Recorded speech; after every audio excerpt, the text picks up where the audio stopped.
రాజులు వచ్చారు, వెళ్ళిపోయారు, సామ్రాజ్యాలు కూలిపోయాయి, సరిహద్దులు మారిపోయాయి.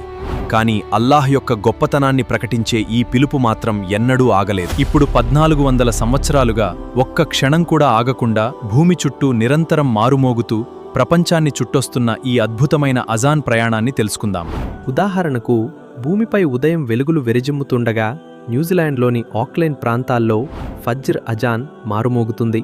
అక్కడ్నుంచి Australia, Indonesia, Malaysia, Thailand, Bangladesh, India, Pakistan, Afghanistan, Iran దేశాల మీదుగా ఈ పిలుపు ప్రయాణిస్తుంది. ఫజ్ర్ అజాన్ మధ్యప్రాచ్యం మరియు ఆఫ్రికా దేశాలకు చేరుకునే సమయానికి ఇండోనేషియా, మలేషియా, సింగపూర్ మరియు థాయిలాండ్ ప్రాంతాల్లో జుహర్ అజాన్ వినిపించడం ప్రారంభమవుతుంది. జుహర్ అజాన్ ఇండియా, పాకిస్తాన్, ఆఫ్ఘనిస్తాన్, ఇరాన్ దేశాలకు చేరుకునే సమయానికి ఇండోనేషియా మరియు మలేషియా ప్రాంతాల్లో అస్ర్ అజాన్ మారుమోగుతుంది.